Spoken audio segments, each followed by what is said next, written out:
Yeah, thank you, David, for the very nice introduction.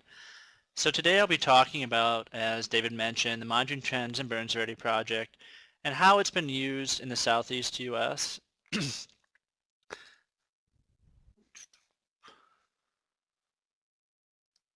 More specifically today, I'll give you a brief overview of the definition of burn severity, overview of the MTBS program, and then start discussing how this data can be used and how USGS EROS is currently trying to evolve the MTBS program to map fires on a more automated basis, and how we can actually start to distribute some of this information to the public using non-proprietary software.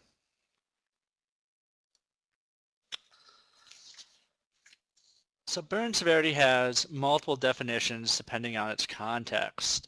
When I talk about burn severity today, I'm describing the amount of damage to the surface substrates and vegetation resulting from a fire. So as you can see from this image, fires burn fairly heterogeneously.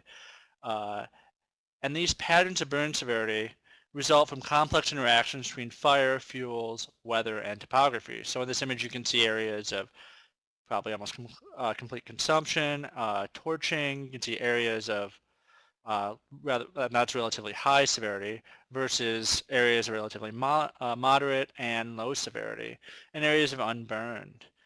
So I just want you to keep that in mind when we look at some of the actual MTBS burn severity images. This is the patterns you're seeing on the screen are representing on the ground conditions.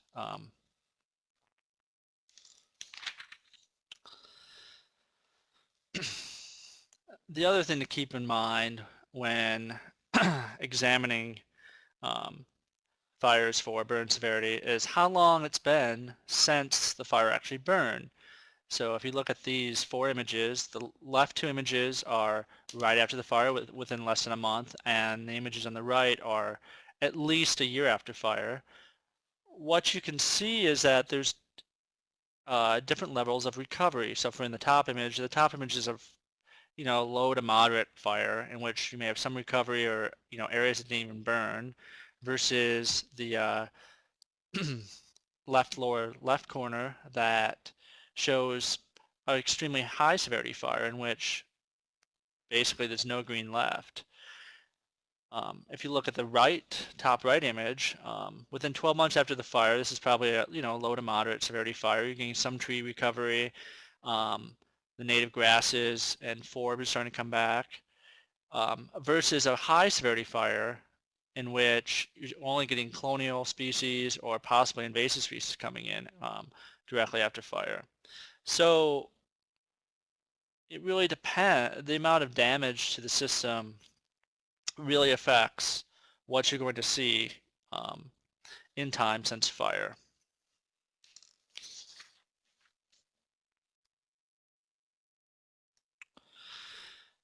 So the Monitoring Trends and Burn Severity, or MTBS, project was originated in 2006 to assess all large fires that occur in the U.S. regardless of administrative ownership. Sponsorship was originally provided by the Wildland Fire Leadership Council, or WFLC, to map all fires since 1984. This corresponds with the first date that basically first access date of Landsat 5. They're larger.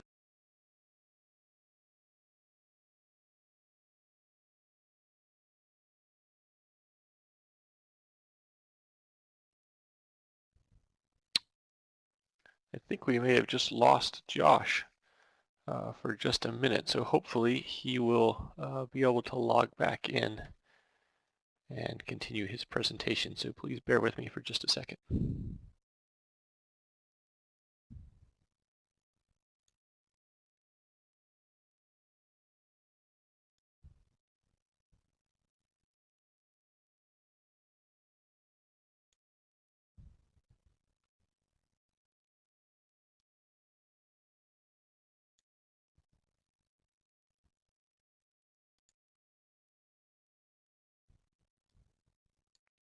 Okay, it looks like he's back, so hopefully he'll be able to continue in just a second. We have to set up his audio.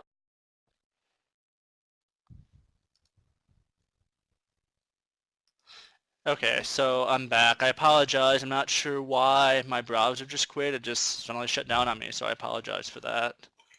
Yeah, I'm back Sounds on. good. So, Your audio so sounds sorry good, about so. that. Okay, good. I don't know why it shut down. I'm not sure why. Uh, anyway. Okay, so as I mentioned before, let's see. The next. Okay.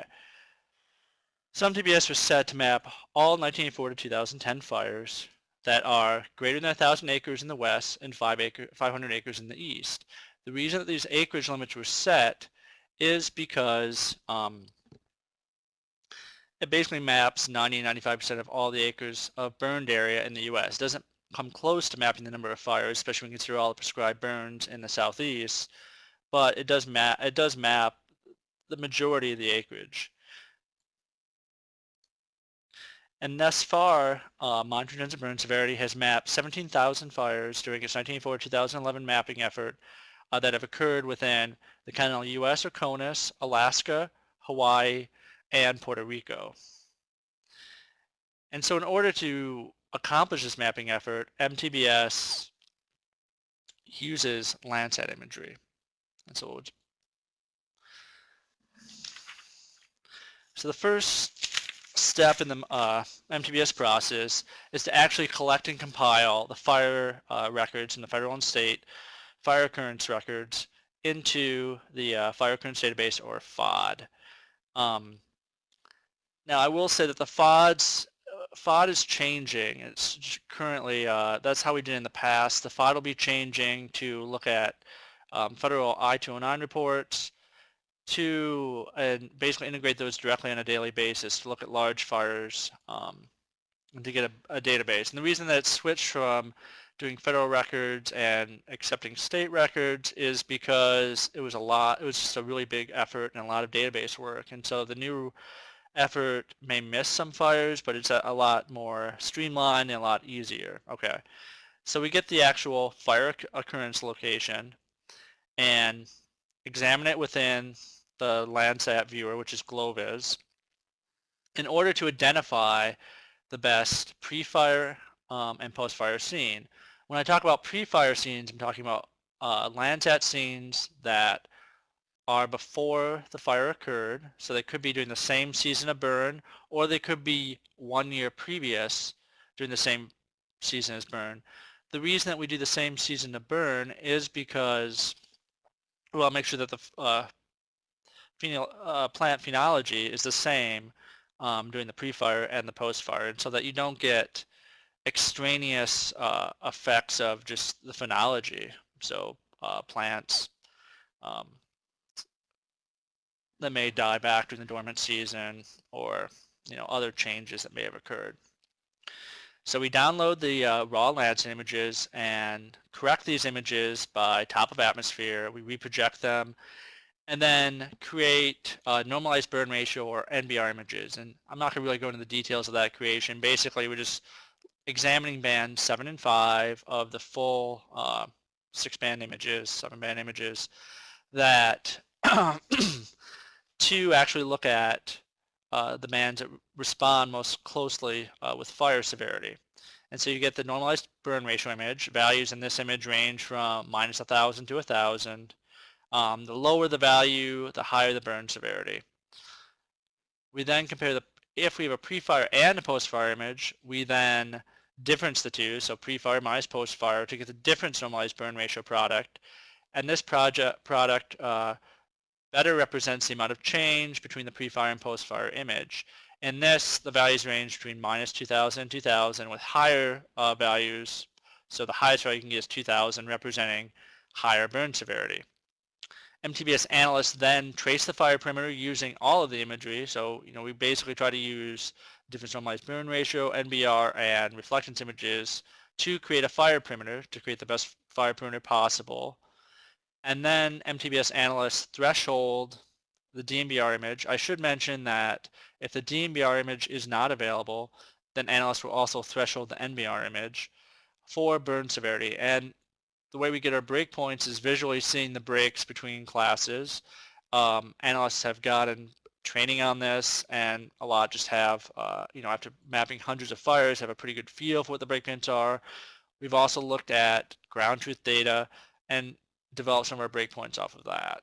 And so the final kind of product is this burn severity map with low severity in dark green. Mint green represents, sorry, I should say unburned areas are dark green. Low severity is the mint green. Yellow is moderate severity, and red is high severity. We also have some areas of vegetative regrowth, which are represented by kind of a neon green. It's kind of hard to see in this image, but it's there as well.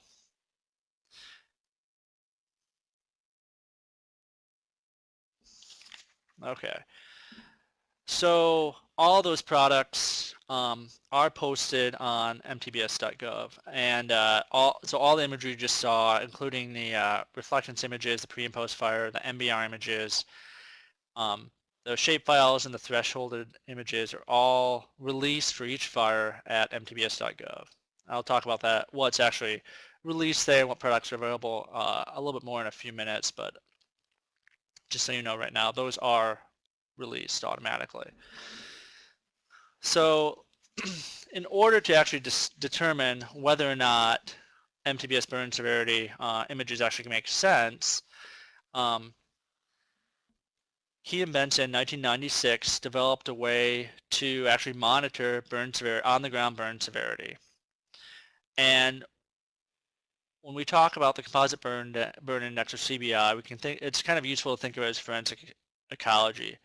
Basically, the person performing the CBI analysis is attempting to determine the amount of impact to the substrate, such as soil, duff, litter, and rock, and the vegetative strata. So the amount of damage done to each of these. And so we're kind of looking at what's there now and kind of looking at the past. And this image, this information gives you an idea of how the fire actually burned through the plot and actually how much damage was done and then what's actually starting to recover. So with this, just like the imagery, you can do initial assessments, which are directly after the fire, or extended assessments, which are 1 year after the fire, or during the next growth season. Now, within the composite burn index, if you're in the field, it's useful to have at least a crew of 2 people, and that way people can check and kind of correspond with what they actually think is going on through this plot, how it actually burned, in order to actually estimate the amount of change and get a better estimate than one person's potentially biased opinion. And so the overall objectives of performing the CBI ground estimation of burn severity are to validate the association between ground severity and the remotely sensed imagery, or in this case, usually DMBR or NBR. And then to use that ground truth data to calibrate the remotely sensed imagery for different levels of burn severity. That's kind of how we do it in a nutshell. So during the next couple of slides, I'm going to give you a little more information of CBI and just explain the method in a little bit greater detail. Hopefully not too much to actually overwhelm you.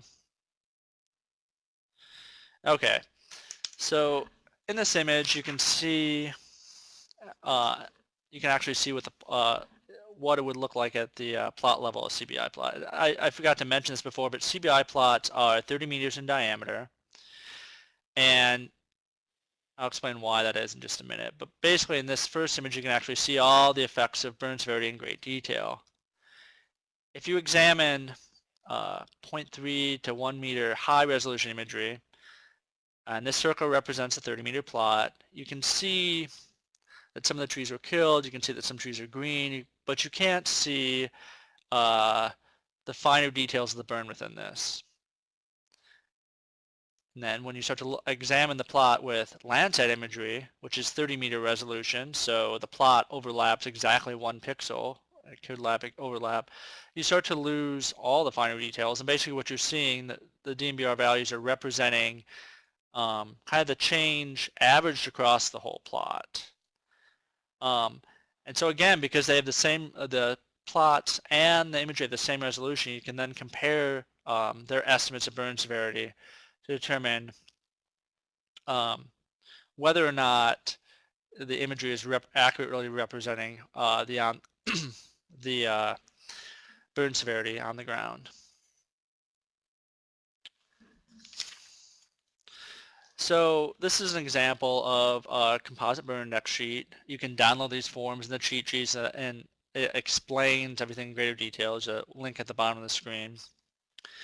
But basically what you're doing is you're trying to rate all different factors between the substrates, the tree canopy.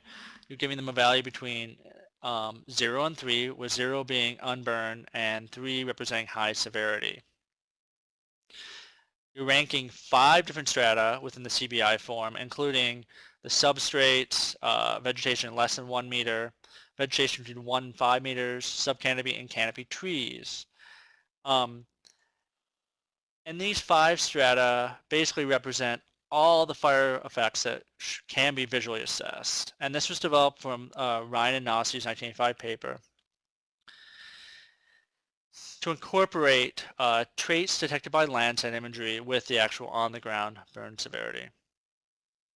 And so each of these ratings factors are assessed individually, and there's you basically rate each one with a number between 0 and 3, and so you average those by each strata. And this number gives you, again, a ranking for each strata, and then you can calculate the overall CBI value by averaging the strata's values together. So you end up with one value. It's, again, a continuous value between 0 and 3 that represents the on-the-ground burn severity of the plot. I should also mention that some of these ratings factors you may not be able to actually rate them because they're either not present. For example, you may not have any large trees in the plot, or perhaps the person that's doing the CBI assessment is not familiar enough with the landscape and isn't quite sure what potential colonizers may be coming back, for example. And so you can leave those blank and just not include them in the averages. And so the overall goal of the composite burn index is to calculate a represent measure of burn severity for the entire plot. So if we look at, again, this is a graphical representation. The image on the right side is a graphical representation of a thresholded Landsat image. You can see that each pixel is 30 by 30 meters. If you actually overlay a 30-meter plot on them, a plot could encompass an entire pixel, or more frequently it overlaps multiple pixels. And this allows you to compare the average pixel values that the plot overlaps with the actual CBI value. In general, CBI plots, before you go out in the field, it's best to put CBI plots kind of more in the middle of a pixel so that you only have one pixel value so it's consistent. And in general, you should have the area that you put the plot in. If you look at the 3 by 3 matrix, all the pixels should be similar. But in this example, and this is what I commonly did, I actually put in plots before the imagery was available, and so I couldn't pre-decide where to put the plots. It may overlap multiple burn severity rankings. In this case, you can see it overlaps just some unburned or low, unburned, and moderate. So the value is probably, if you average all those values together, it's probably low to moderate. And so you can basically, in order to get the DMBR value, you can average, again, all overlapping pixels. In general, I also tend to weight, add another value in there for the pixel that the plot overlaps with the most. So in this case, that'd be the moderate pixel. So if you average the 5 pixels together, the 5 values together, you can get one overall DMBR value. And now that you have CBI and DMBR values, you can then compare them in a regression analysis. So in a regression analysis, you're plotting your data with CBI data with the ground truth data on the x-axis and the DMBR data on the y-axis. You can then regress the data by using many different types of regressions to fit the actual relationship. So to create a regression equation that actually explains the relationship between the ground truth data and the remotely sensed data. In this case, we use a curve-Q fit, even though I've commonly used sigmoid curves too. Or you can also just use linear regressions. It really depends on what fits your data the best, even though I will say that the nonlinear generally fit the data slightly better. And in all honesty, it would take another presentation to describe all the different statistical concerns about performing the thresholding process. However, just to show you, the abbreviated process. So once you get the actual regression equation, you can then insert common CBI breakpoints for the low, moderate, and high values. Some common ones that I've used are 0 for low, 1.25 for moderate, and 2.25 for high. And then because you're basically entering the X value, you then calculate the DNBR value from this. So for this example, and this is for depression swamps during the dormant season, the low breakpoint was minus 32.5, the moderate breakpoint was 229.5, and the high breakpoint was 573.5. And so these breakpoints can then be used to actually threshold your DNBR imagery and potentially create a product that is as good or potentially better than the MTBS products, because now you actually have looked at real on-the-ground data. And so, within the Southeast, Kevin Robertson and I, we put in hundreds of plots to assess sandhills, flatwoods, depression swamps, and flatwoods during the dormant season, early growing season, late growing season. And we basically calculate breakpoints, low, moderate, and high for all of these. And the reason we did this was so we could actually create some common thresholds that are used across multiple fires. Now, admittedly, if you go out there and threshold the data yourself, threshold each fire individually, you're going to get a better threshold than what is represented here. And I should also say all this information was published in a 2011 paper, so please don't look at the table and try to scan it right now. If you really want to look at some of these thresholds, it's available for download. And these breakpoints allow you to potentially create burn severity maps that are hopefully equivalent to MTBS.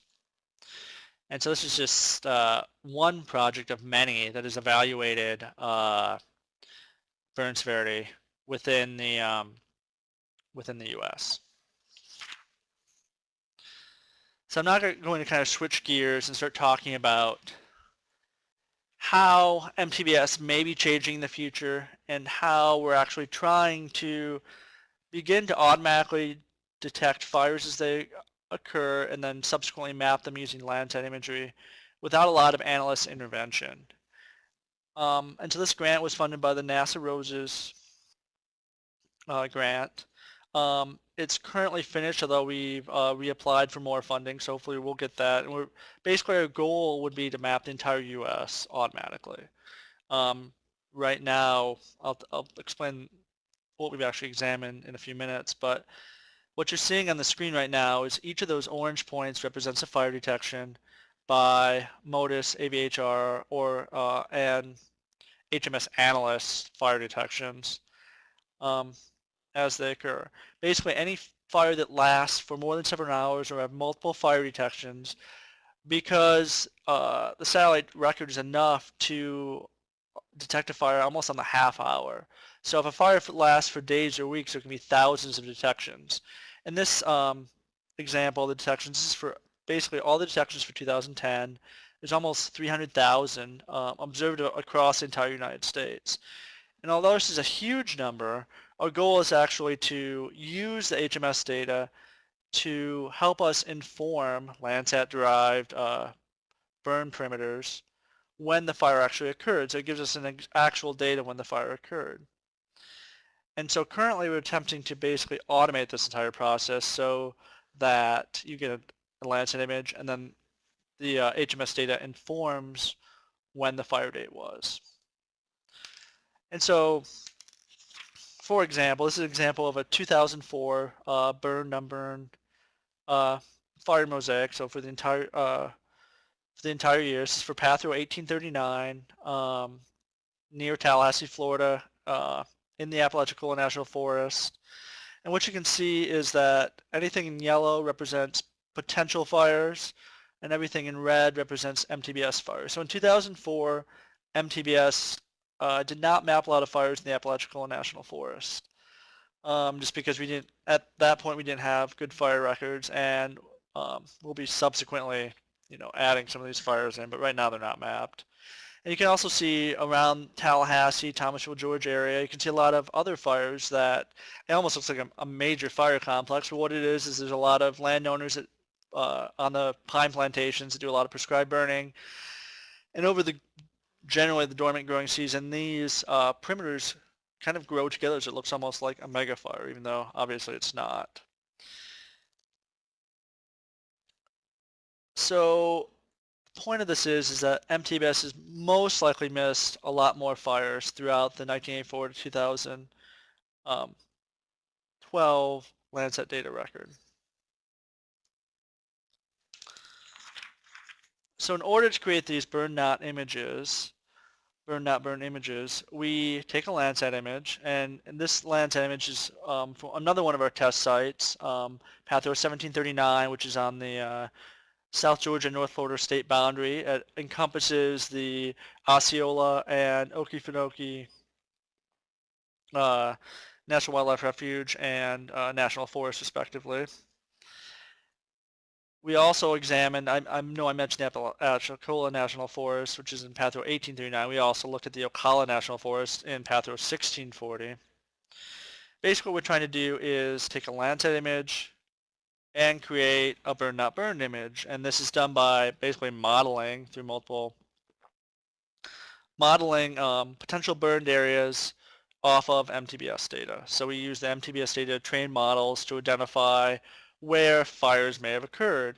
And so in the burn not burn image, this image on the right, you can see areas that are pink, which indicates a high probability, well not probability, a high potential for burn. So numbers range from 0 to about 110.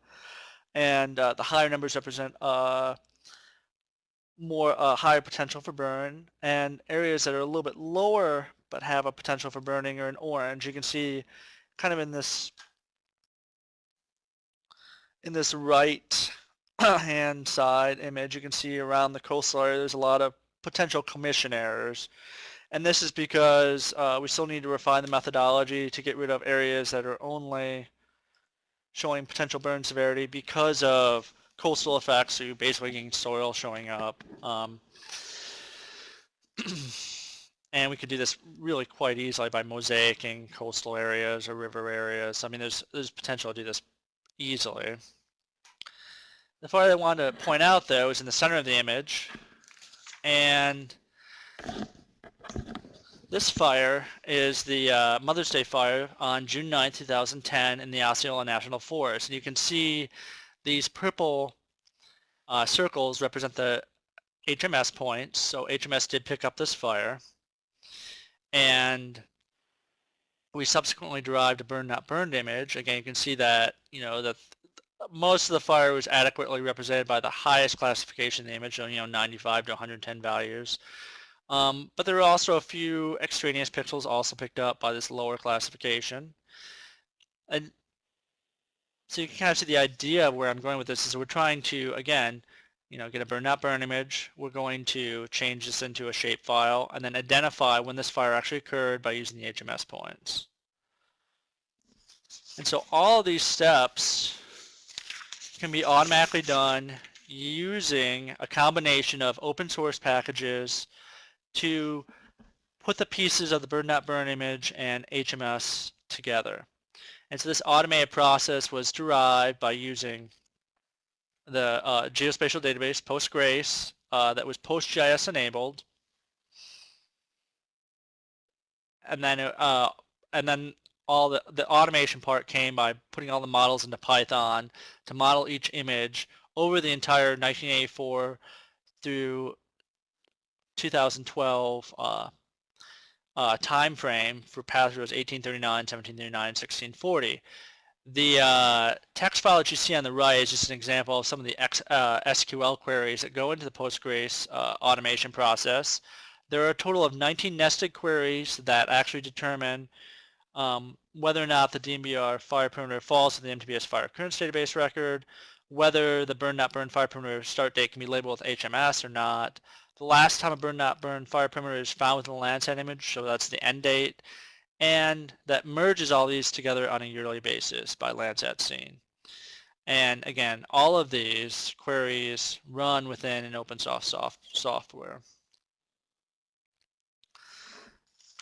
So to kind of show you this, the way to think about this is you can take multiple Landsat images, in this case you've taken 4, that have different pieces of the fire. You know, there's areas of cloud, areas of cloud shadow that tend to obscure the fire perimeter. So if you put them all together, you can end up with one whole fire perimeter. You can see the different colorations in this image represent the different images it came from. So you can see that the orange probably came from this top right-hand image.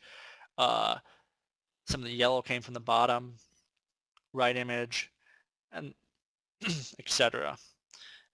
And so you can see how you end up with a full fire perimeter versus just pieces if you look at individual fire perimeters.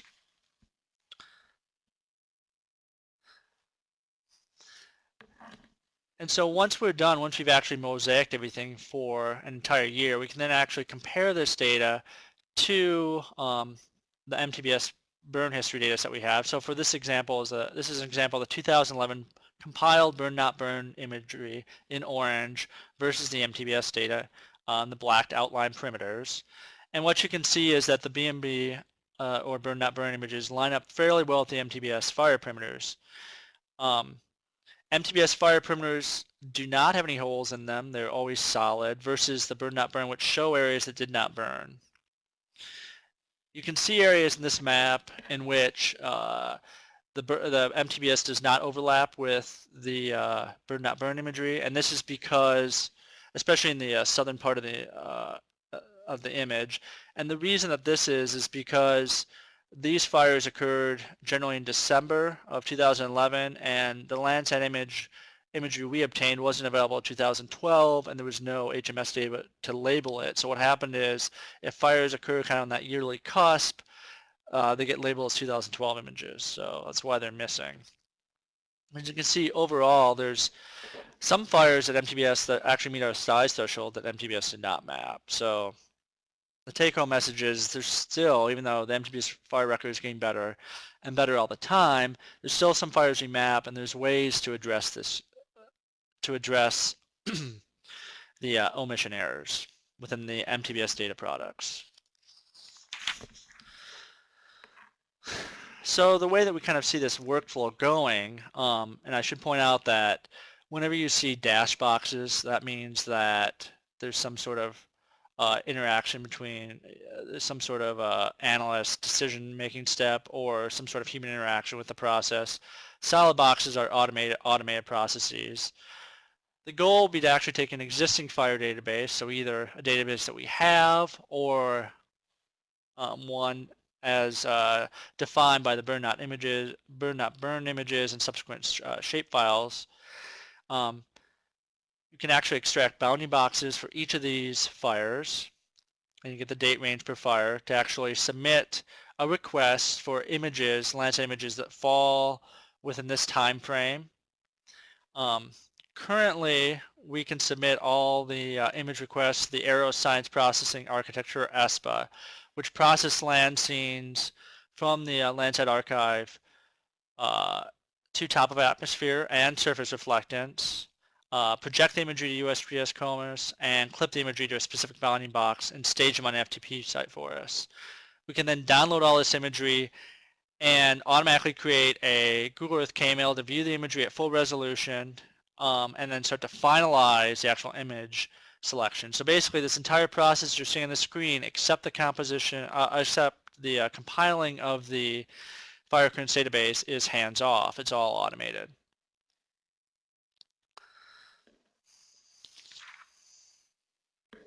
So as I mentioned before, from the HMS burn not burn analysis, we can actually automate the search and the ordering and clipping of candidate Landsat scenes. What we get are full resolution JPEG images of both the reflectance images and the normalized burn ratio images that can then be compiled into a KML bundle, so we get all the images 1 year before and 1 year after the fire. So we can get the pre-fire and post-fire images, so we can examine them all at once and then review them very quickly within Google Earth. And so this is representative of a Google Earth packet that we get. So basically, at this point, the analyst can view. This is part of the hands-on approach that still needs to occur. The analyst actually needs to review each JPEG image to see which ones are the best for the assessment, so which are the best for the pre-fire and the post-fire. And by uploading into Google Earth KML, the analyst has the benefit of being able to examine the underlying high-resolution aerial images to determine exactly what kind of land fire type is. The other benefit is that we can actually load other raster images, such as the NLC images that show the actual types of vegetation types. So this enables us to actually view and examine full resolution JPEGs in a Landsat image rather than the low resolution browse images that are provided by Glovis. And this allows us to see large fires and small fires. So in order to actually make the process even a little bit more streamlined, we've also developed a viewing tool that loads directly into Google Earth and loads up. So basically, it shows the imagery. You can see the images in the map right here. It also loads up the MTBS IDs for fires that occurred within proximity to the image. And the reason we developed this tool is to actually be able to just determine which images are the best and then check boxes saying these are the best images for the pre-fire and post-fire images. It allows us to state whether or not this image contains a fire, whether or not it looks like it conforms to MTBS burn mapping criteria. And it also has the NDVI image, basically the greenness values of the image. So you can determine whether or not the pre-fire and post-fire images have the same greenness, so they're phenologically consistent between images.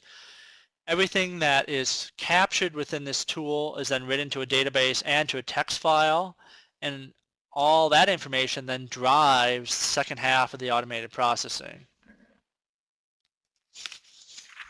So again, everything you see here, anything dotted is where basically analysts somehow intervene. All the solid boxes are automated processes. You can see the analyst chooses images. Their choices then automatically determines the image mask, the DMBR, the default thresholds, the defaults, and the metadata. So once you get the threshold and imagery, the analyst can then review it and make sure that the threshold imagery and the automated preliminary delineation is correct. And at this step, an analyst could change them and edit them as needed. And then the automated procedure would run again to develop MTBS final products. And at this point, we're not quite at this point yet. We've done everything before this. I've written some of the scripts to do this final processing. But if we get more money to do this work, this would be the final step. This would be the final automation step. And so the MTBS products that would now be included would be pre-fire and post-fire imagery, both and a thematic burn severity map with continuous DMBR raster datasets. Defaulted severity thresholds of DMBR would be applied, but they could be hand edited upon analyst review in case the analyst saw some areas that may be incorrectly thresholded. You would also get the burn scar perimeters as defined by burn.burn, or if the analyst intervenes with these and actually redoes them, then that would be also included. And additional mapping and visual products such as printable maps and Google Earth KMZs would get distributed. And finally, you get metadata that describes all the products that are included. And all these would be available on mtbs.gov. And I should also point out that this whole process would create a better fire occurrence database, because if we're actually going out there and defining and saying these fires actually do occur on the landscape, here are the perimeters, that creates an overall better fire occurrence database for us. Okay. So if we get additional funding, some future goals that we have are to actually revise some of our our PostGIS process to make it a little bit more efficient, and to make sure that we get rid of some of those commission errors that occur because of wetland delineation, etc. There's all sorts of problems that can occur. We then need to make sure that we implement the automation to create the MTBS final products, and this will allow us to create a full suite of MTBS products, the ones I just previously described. And then finally, it is our goal to actually release, everything that we've done to the general public, so that even if MTBS doesn't map fires in your area, you can take either our derived products or like the burn imagery, run the full automated procedures, and create potential burn perimeters for your area. And this would include all fires that are even under the MTBS 500 acre threshold. So the kind of goal is to make everything that we're doing this freely available and make sure that it's available in a package that anyone can use.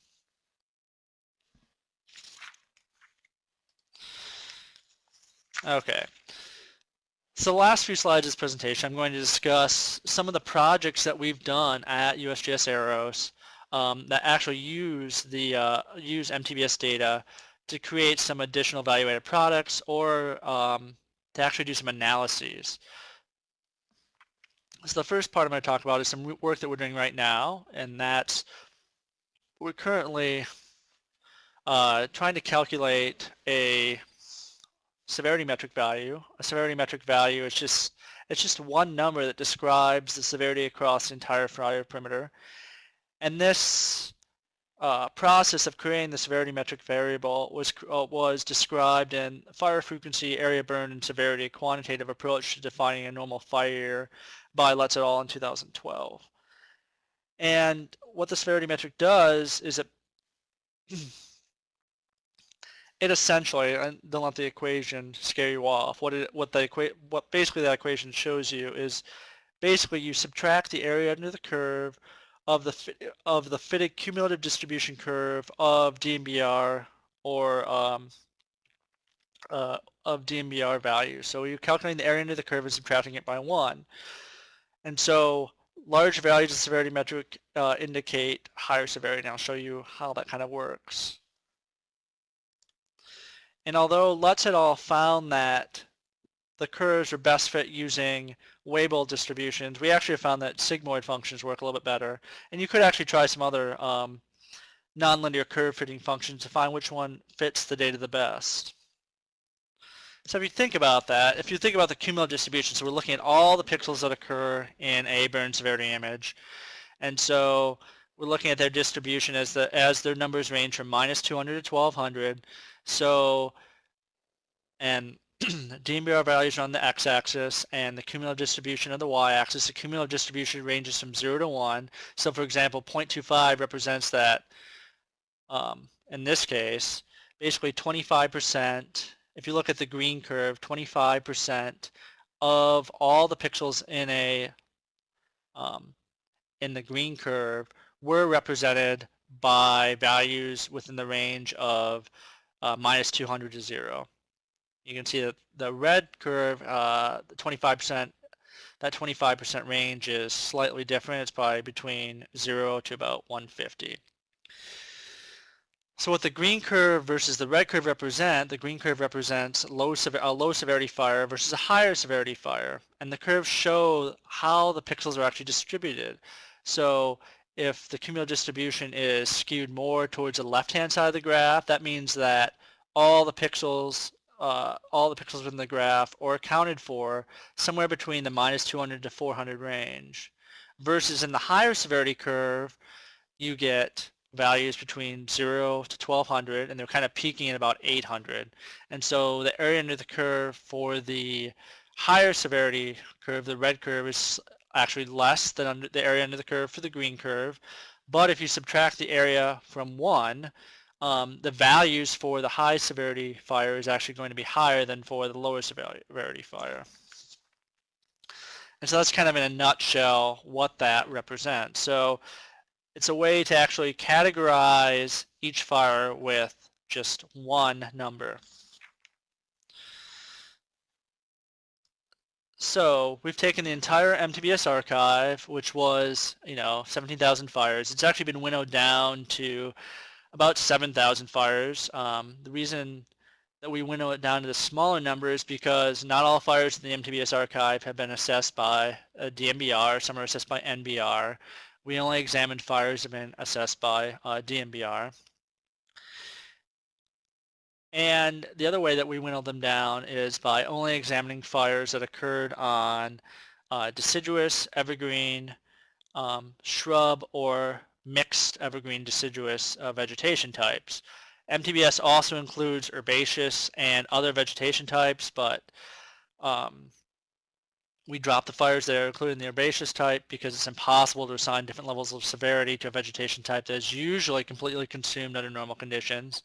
And the other other vegetation classification was dropped because other could represent agriculture, it could represent that the analyst just wasn't sure what type of vegetation type it was. So we also looked at, we basically examined fires by the vegetation type and where they occurred at by looking at it by the geographic coordination center location. So we divide we further subdivide the data into these 10 geospatial subunits that are significantly different from one another, yet are large enough to include enough fires for a robust number of sampling through time.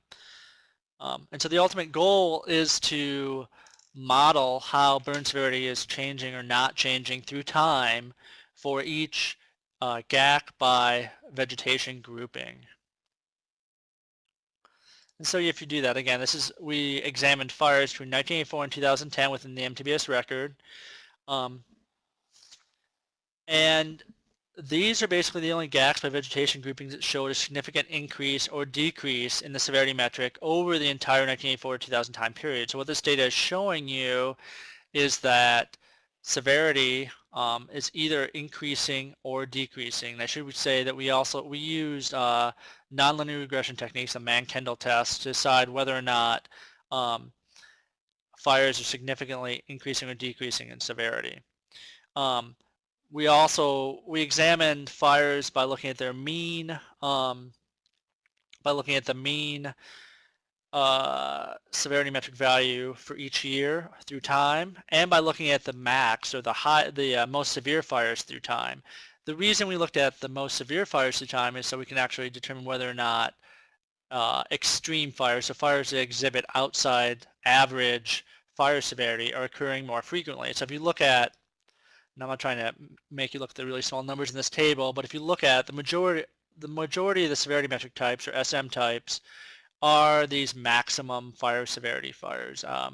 In general, the means are just not as predominant. The average fire is not really changing that much in the U.S., but some of the extreme fires are changing quite a bit in the U.S. They're even changing within the southern GACC region. So within deciduous, we've actually started to see the severity start to decrease throughout the time period, and this is potentially because of repeated burnings in these deciduous areas. It's reducing the amount of severity, or it's because some of these areas have not been burned for a long period of time, and therefore you get almost this quote-unquote asbestos forest. It really doesn't burn with high severity, and so if you're getting new incursion into fires, into new areas that have not burned in the past, some of these fires may not be burning very well at first.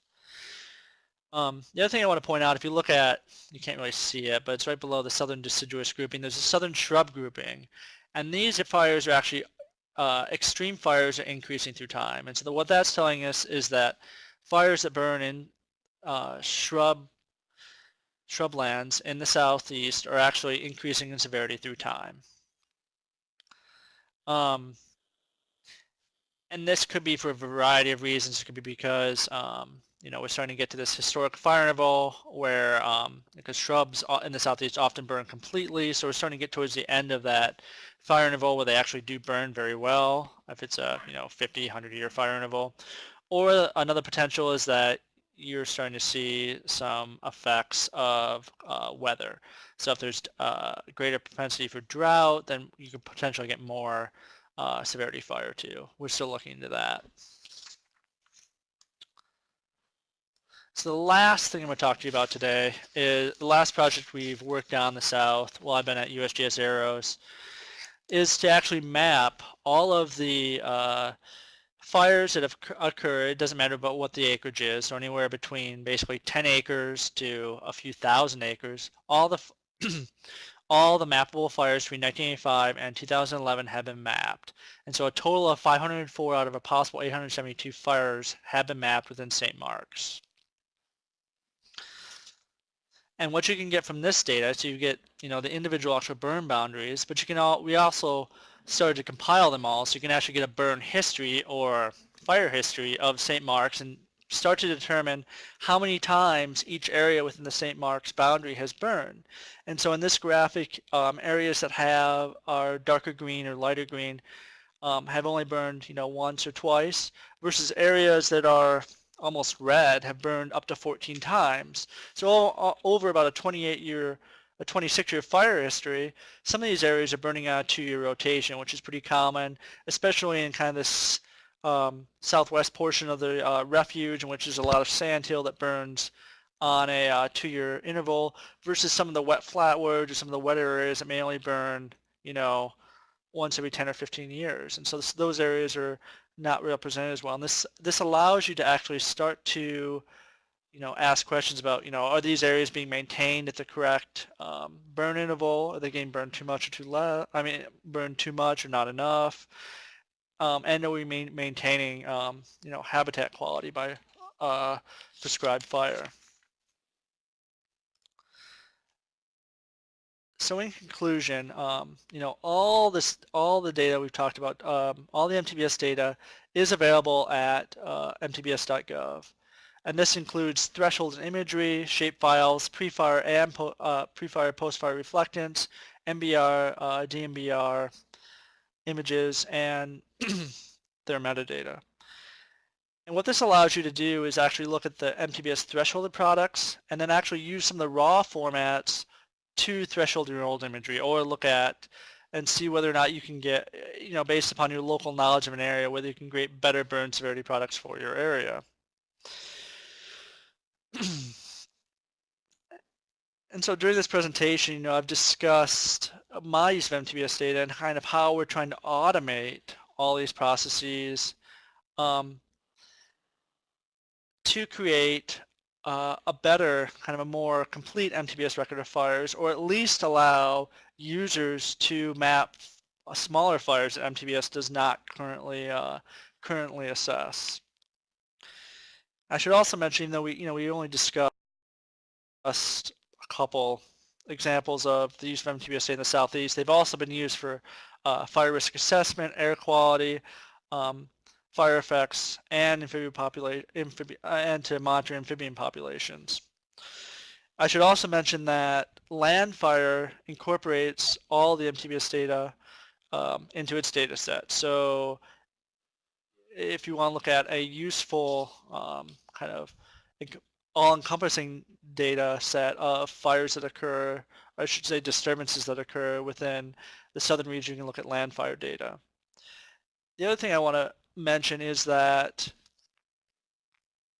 even though we map fires individually, they've all been mosaicked together and are available at mtbs.gov, so you can look at mosaicked fire perimeters or mosaicked burn severity data and download them on a yearly basis. So data is available in several formats, and it's fairly easy to get to and fairly easy to use.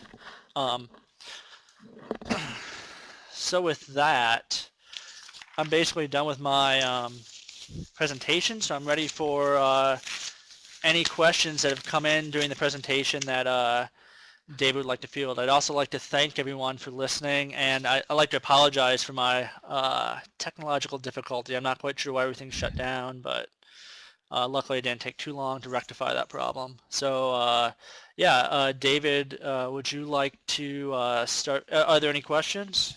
Yeah. If you guys have any questions, please go ahead and type them in the chat box now. We have a few minutes left in our hour, and if we have a number of questions coming in, it's okay if we run over a little bit.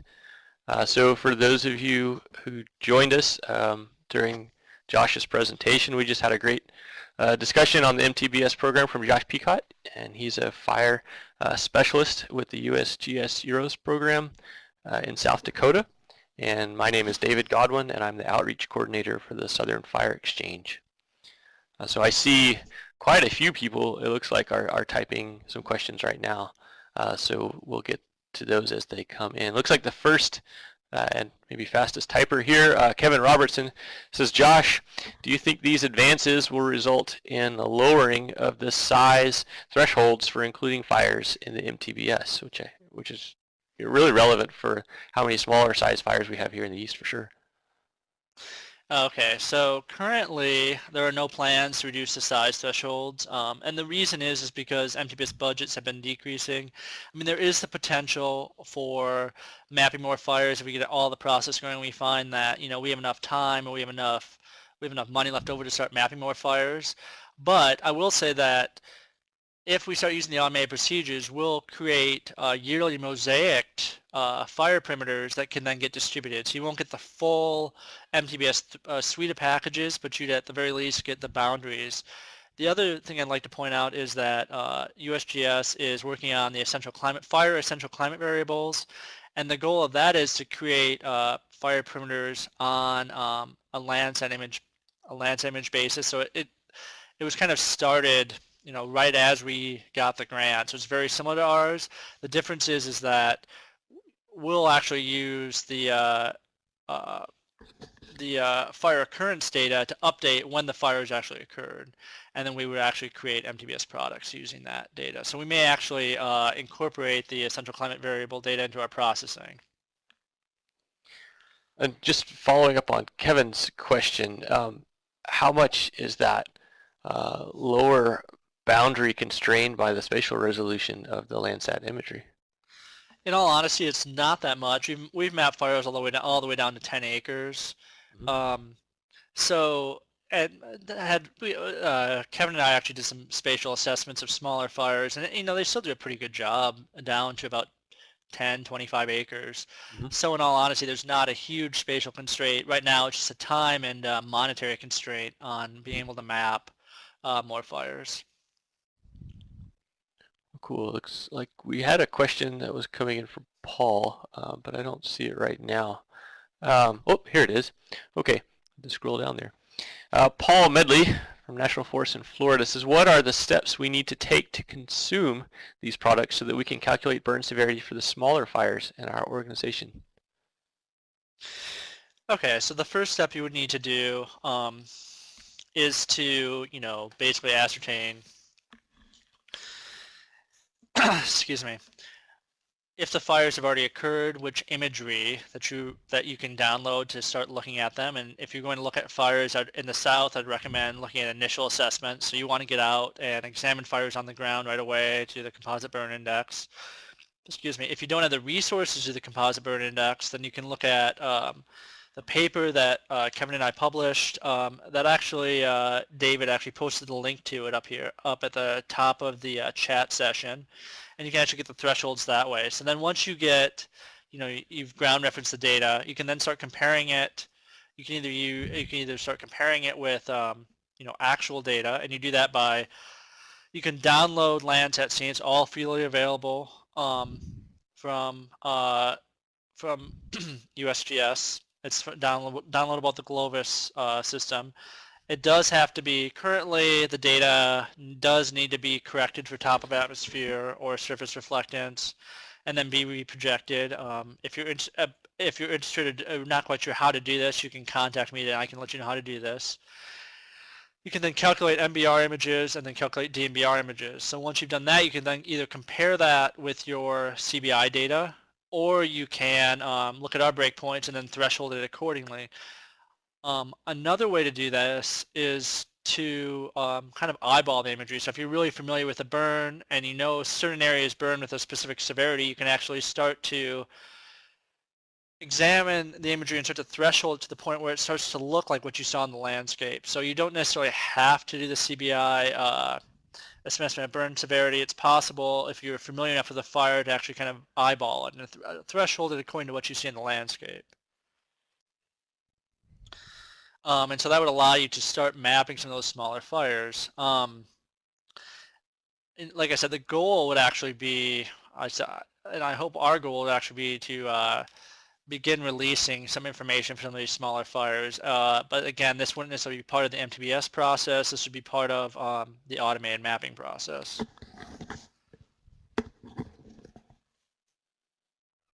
That sounds good. Josh, one looks like we have Paul may have a follow-up comment there. He's typing in now. Give him a second.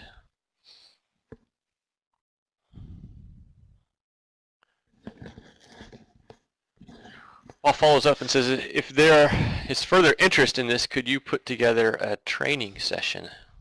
And the answer to that is definitely. The other thing I should point out is all the forests we examine the three largest forests. We examined the three largest forests in Florida through the entire 1984 through 2013 time series, and all this data has been given to Jason Drake. So we can actually work with the forests of Florida to begin examining smaller fires. You've got all the imagery already processed. So I guess my point is that we can definitely put together a training session that can do that. And because we used the Forest of Florida as I should say the National Forest of Florida as training sites, we can actually get you the data that we've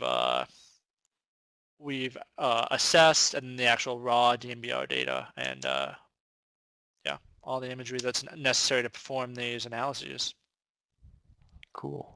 One of the things the Southern Fire Exchange is working during March and April. We're doing a focus on GIS and mapping in fire and natural resource management. And one of the things that I think a fact sheet that we're looking to put together during this 2-month period will provide some guidance on how to access the MTBS data, and just sort of a quick run through of what a resource manager would need to know to access the existing MTBS data set. Yeah, and I'd like to follow up with that too, and that is that, all the data that we've talked about today is available in its raw format, or it's also available in Google Earth KMZs or PDFs. So if a resource manager isn't really that familiar with the use of GIS, they can always at least visually see the fires and see them geospatially in the landscape. So you don't really need to even be that technically able to access the data and begin to do stuff with it. Yeah, there's a lot of advantage to having things accessible on as those KML or KMZ files. And it looks like we have a question or a comment from Lito. One thing I wanted to ask you, Josh, was the already thresholded data that comes from MTBS, is that utilizing the breaks that was in the paper that you and Kevin published, or are your breaks actually different? They could use the breaks, but they generally actually visually threshold it, so it's not actually quantitatively done. Okay, so for folks who would want to be working with those MTBS data, it would behoove them to consult the breaks that you guys had in your paper to maybe increase the other thing would be agreement. Yeah, I definitely agree. Make sure it makes sense. I can see Lita's comment from here. Is your analysis of changes in fire severity since 1984 for Southern Ecosystem published? And the answer to that is no. We're currently finishing it up right now, and we should get it submitted. We're hoping to get it submitted by the end of this month. And but if you're interested in our results, I'm definitely willing to send you a rough draft, or a draft of it, if you'd like to see pre-draft of what we get published. Great.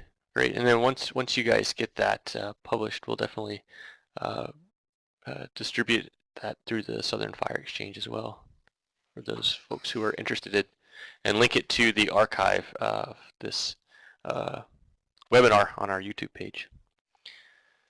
So I don't see any other questions, Josh, and it looks like we're just a few minutes over, so I think we have come up to the end of our time. So thank you very much, Josh, for coming today, and really appreciate your presentation and insightful answers to these questions. For folks that are still here on the webinar, we do ask that you please take a couple of minutes as the screen loads here. There is a short survey There's a link to a short survey there, and that will help us to tailor our future webinars to meet your fire science needs. So we really do pay attention to the feedback that come from those, and consider that as we plan our upcoming webinars through the next months and years. So thank you very much, everyone who came and joined us, and I hope that this webinar was useful in your fire management and fire research programs. As we said, this webinar was recorded, and it'll be on our YouTube page in about a week or so.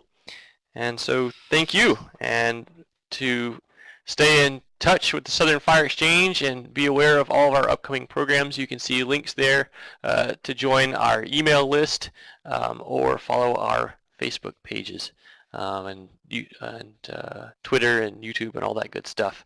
So if you have any feedback, feel free to email us directly or email me. But in the meantime, thanks everyone, and thank you, Josh. Yeah, thank you very much for allowing me to present today. And if anyone has questions, please feel free to email me.